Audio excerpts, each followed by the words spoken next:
Noobs, noobs, noobs, what should you do? You're lost in Outlands, but we got you.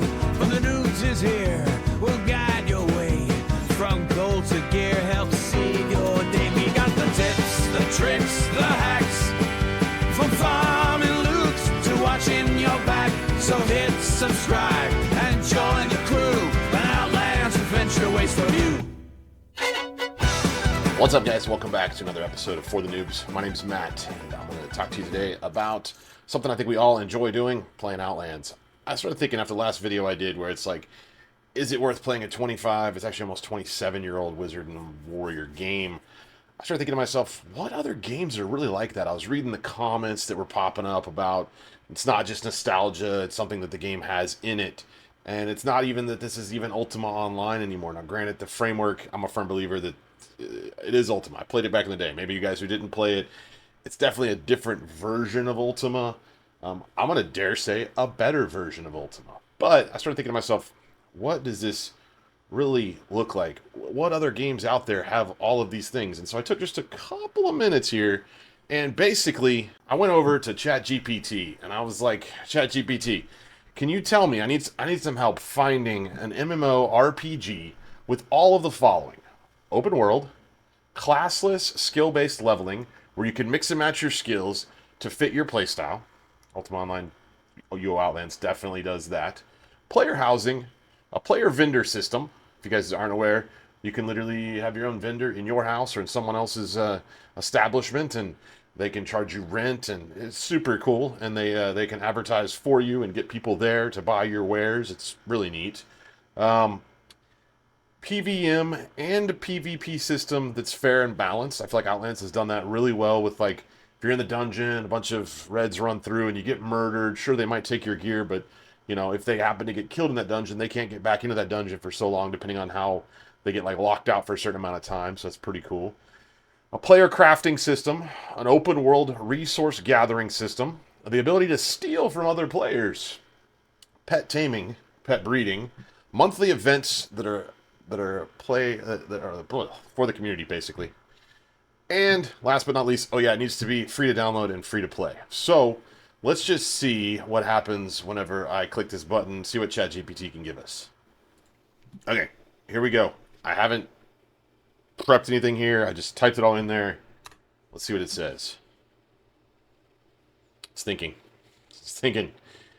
Oh, well, we identified something. It's identified Albion Online. Okay. Conclusion. Let's go scroll up and see what it found. Okay, so we got Albion Online. Back in the day, I think it was 2016, I want to say, 2015, 2016. I was part of the GoFundMe for Albion Online. I was an early investor, if you will, in that game. So it did have some cost to play the game, though. So I think you can download it for free now. But it's open world. Yeah, I agree with that. It is open world. Classless system. For those of you guys that don't know, Albion was actually advertised to the Ultima Online community as another version of Ultima Online. So in my mind, it's just kind of a copycat. Player housing. I know they have some type of player housing system. I don't know that it's an open world player housing system. Player vendor system. Now, Albion is kind of cool with the fact that literally everything's crafted by players in the game. That's pretty neat. And they do have PvP and PVM. I haven't played it recently. I have seen a few videos. Player crafting, open world resource gathering, that's one of the big things in the thing. Stealing mechanics. While Albion Online emphasizes PvP and territory control, it does not have a direct stealing mechanic. There you go. You can't just pop in someone's bag randomly in a dungeon and yoink something out of it. I mean, granted, guys, it's one of the fun things that I really love to do in Ultima Online, so Outlands. Player taming and breeding. Albion Online offers a pet system where players can tame various... I didn't know that. Cool. Monthly events. They do have regularly hosted events, and it is a free-to-play game. Cool. Pros, cons, yada, yada, yada. You guys can look at this stuff later. RuneScape 3. I've never played RuneScape. Let me know in the comments, guys, if you guys have ever played RuneScape, if that's something that you're interested in. I've heard good things about it, I guess. I don't know. I'm just going to blow through RuneScape because I don't know anything about it. How about Ultima... Oh, I can spell. Ultima Online I think I have heard good things about Outlands. What about that game? Not a very fast typer, guys. I apologize. Thinking. It's recalling game specifics. It's mapping. It's thinking. It's navigating through the players and the breeding and the blah, blah, blah, blah, blah, blah, blah, blah, blah. It's thinking.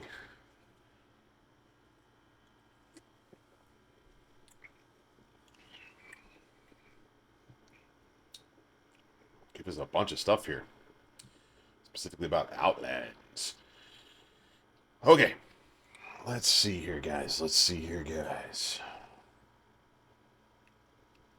Ultima Online overview. So this is going to be about Ultima Online. The Outland Shard is one of the mini servers known as Shards. I think it's interesting because, like, I mean, obviously it's not affiliated with the actual retail. Open world, yep, definitely open world. Outland Shard specifically, yep. I think it's really cool about Outlands, guys. If you played Ultima Online, Outlands has a completely custom map. When I got into it, I was like, where's Britain? Like, it was such an interesting learning curve. But there's a lot of really good tools out there. Shout out to Explore Outlands. There we go. I went totally blank. Wasn't planning on saying anything about it. Explore Outlands. I'll maybe put a link to it. You guys should check it out. It's really cool. Help a great way to learn the map. Classless system, we know it has that. We know it has player housing. And the one thing that's really interesting about Outlands, guys, is even though, like, right now it'd be really hard to find somewhere to place a house, I did, however, find a spot to place a wagon when I first started, so I was able to place a wagon, a couple 100,000 gold, and get started. They have an inn system, and the inn system is amazing. It's a great way to have a place you can just jump into, put your stuff, have some lockdowns, and you just pay for it on the weekly out of gold in your bank box. Player vendor system. We know it has a great player vendor system. We know it has PvP. We know it has all these things already, so I don't know why I'm just kind of scrolling through it and looking at this. Open world resource gathering, yada, yada, yada. Ability to steal from other players. Supports these mechanics. Such a cool little... I mean, granted, guys, I used to think when I ran around as a thief, I used to think I was going to get stolen from all the time when I went into a dungeon and started doing PvP, or I'm sorry, PvM. Not the case. I very rarely... Every now and then it's like, and I almost want to clap whenever they get it. It's like, yay, dude, you got something. Because I remember what it was like whenever I would do my dungeon runs. I need to reboot that guy and play him some more. Monthly events, we know they do that. Free to play, free to download. Let's look at the pros and cons. So pros and cons of Ultima Online and Outlands specifically. Depth and community, it's a pro. Guys, there's a ton of us on here. Just scroll through YouTube and look at the videos. There's tons of videos. High customization. Love the fact that you can make your character, tweak it, do whatever you want. I mean, my backstabber has item ID on it because I get, like, I think it's a 25% damage buff by using, or 25% better. It basically gives me more tactics on magical items. So I tend to use a vanquishing weapon with that guy. Excuse me. It's this new poppy soda stuff I've been drinking. Whew, it's got me burping. It's not fun. I'm struggling with it. An active community. We know it has an active community. And player-defined content. Pretty cool. Cons. Got quite a few cons there. Aging graphics. Can't disagree, guys. Honestly, though, I'm going to disagree. The graphics are aging, for sure. Outlands has done things to make that better than traditional retail Ultima Online did. But I think graphics can be something that honestly can really slow down the ability to do a lot of really cool stuff in a game, because without those graphical abilities you can't execute the things you want to do, like being able to snoop into someone's bag. I mean, that's a really cool thing, but how many other games can you do that in? Think about it. Like, it just doesn't work in so many other games because of the graphical holdback.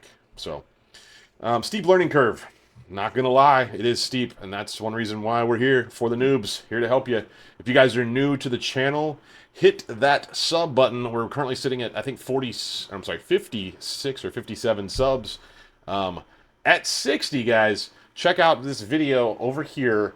You're gonna want to hit that video. You're gonna want to comment on that video because we're really close to giving away a 250,000 gold, guys.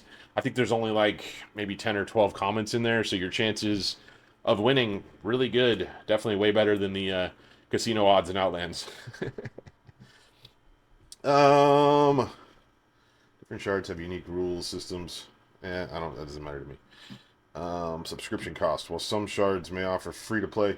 Well, we know Outlands, guys, completely free. If you want to donate, you can donate every dollar you donate to the server to help with the staffing and all that stuff. That I don't know what all goes into it. I have nothing to do with that part of it. I have donated in my fair share of donations over the years, just because I want to support the game I care about. So I would say take the time to do that. They give you Prev coins for it, and you can buy things with Prev coins. You can trade them for gold in the game if you want. I kind of did that for a minute. I don't recommend doing that. It's good if you just need to grab a couple of things, but that kind of gives that pay-to-win idea. That's not really what's going on there. But mostly, get you a cool-looking outfit. Buy you a top hat. It's good stuff. Anywho, we're going to hop off here now, guys. If you have not downloaded UO Outlands, give it a shot. It's an epic game. I don't think you'll go wrong. I really think you will enjoy the community and the time inside of it. We'll see you guys on the next one. And epic Outlands, adventure waits for